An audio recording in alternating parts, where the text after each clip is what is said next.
Fatalo fatua se madu lo fionga ile ponga pokalame le temi le fa sa songa fo ela tunu ya male matalia fe amunga wenga le va yaso ya malo so fo mal la ke ma fatalo fatu ya ile mai momal fa fonga sa mo tulang fa lupe ya le ngate tunu outero ya fa pe fo isi ta to tunu pele la fa nuwa male ele lo mo mai fa sa long ya pe ona tu na sa atu mai tonga nei ia e no kolofa e pena e fo ile o mai al tanto pulenga ya sia mai ya wa fa mo nga e o sila sanga al tanto au tele man samo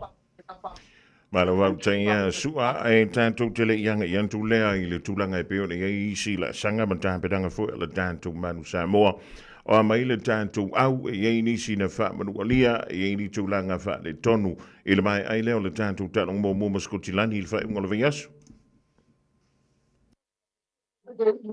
ia o le tulanga na pena yai se manu te loe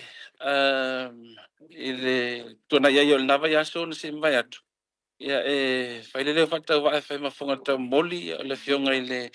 fionga ta yulu le fionga ile maru tu spisi ia tainane fo ia le pa ia le tanto pu lenga ia mai sio le ko fa fo la pisa mo en tulang fa dupe le telefono playstation ia ma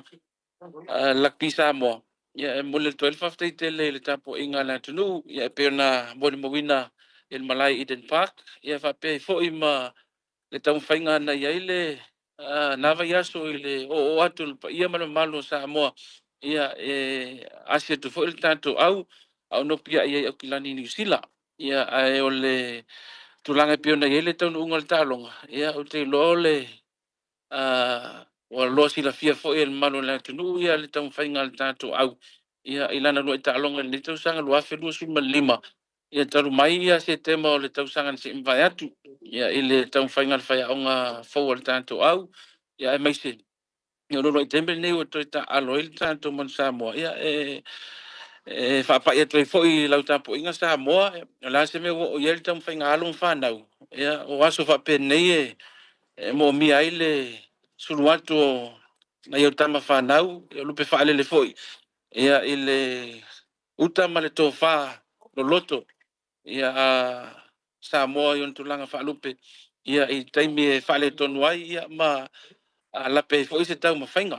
ia ai e pe ona fa ilo foi fa ia onga mal kapteni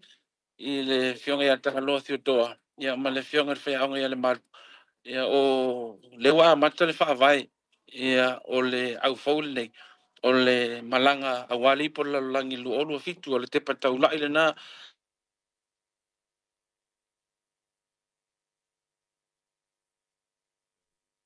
Tau whale tono mai le tātou so ta inga male whionga i a su a hese dira mi ala te maranga leo le tātou au le manu Samoa na mai ala ta longa i le pōle asfareile e o le bawai leo si na koma ma whata apele au le manu Samoa le astonai.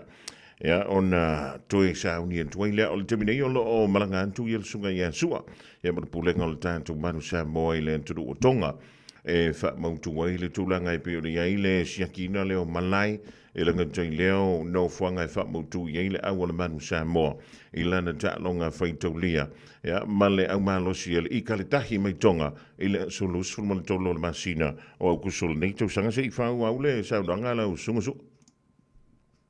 ia o le aso lusu mal tolu e tatu talonga il masina fou ia le ala wa matu i tono no kolofa nei ma le fionga ta yulu e fa pe ia stasio pulenga ia o tatu trainer ia va ai fo ia va engol fa pe ona apil tatu man Samoa il masina fou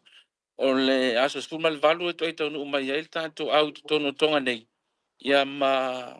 ta alo i loma tonga i laso lusu mal tolu to tono no kolofa nei a mai alta alonga na ia on te tali o tole ni usila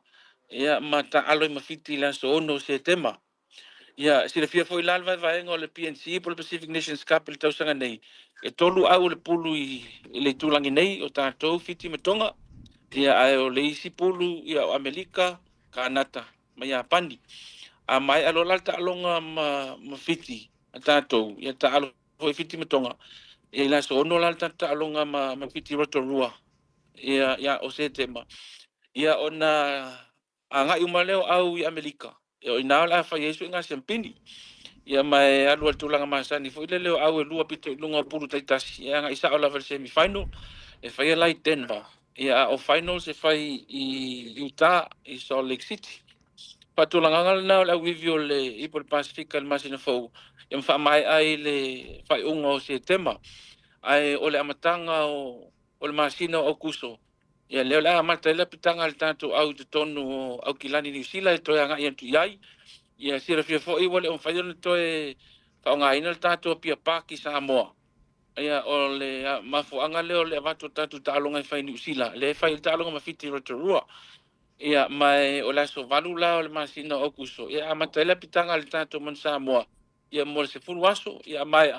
ia ona malanga mai le tonga I la so fulu mal valu ia wanta alonga fai taulia I la so lus fulu mal tolu ia tali watu malolo mo vai aso tasi yon talu le mafiti la so ono se tema ia ole au ivile na o le tanto fa mo le tausanga nei ile tuana ia o le talonga maskoti lani e pe ona fa ilo atu temi o sola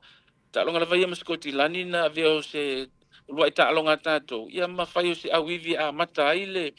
le platform ia o le filfilinga fa ona ta iu ia wala ia tulipo la langi lu olo fitu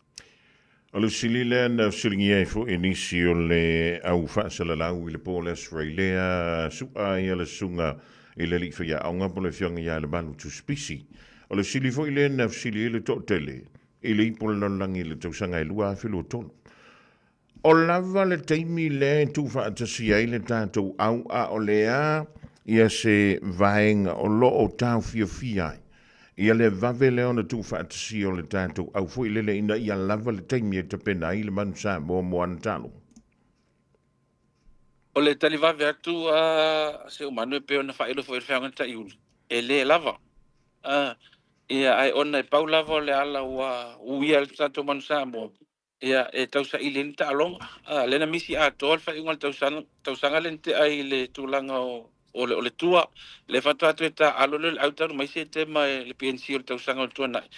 ia mai e foi la wala e tauna whaatino e uia ina ia vave ona mo isi fo le tūlanga ia mai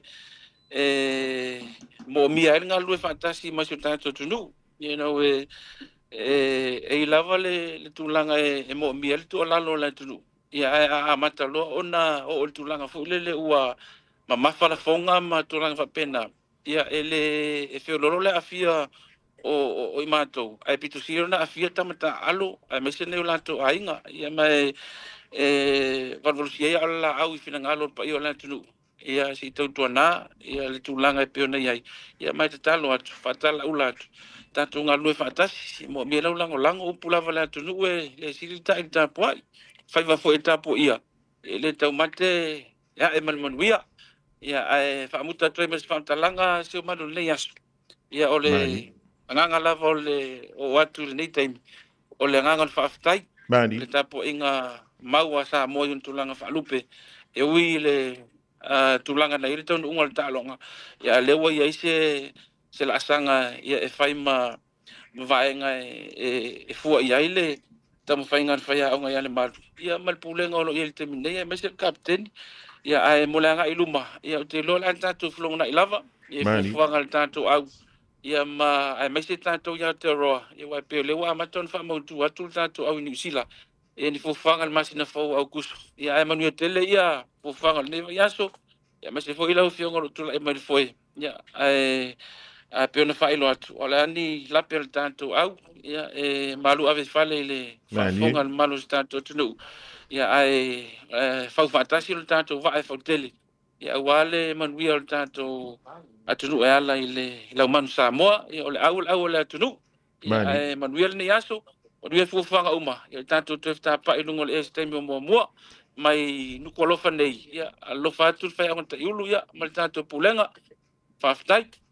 ia maruia le whaiva I la Singapore e pe o nanga ia tuai tono le turo tonga la sunga le tai malanga la sunga sua ia mi se foi le sunga le li whaia o ngaulo le tātu au ia ma le tātu pulenga fo ia maruia le toi tali mai I New Zealand sa so mua e wha soi fuia mo le ni vaengo le awauri ia soi fua ma ia maruia le sunga ia sua Heset Yeremia o le tai malanga po le manager le tātu au le banu Samoa e pe o le mawai le tātu so ta inga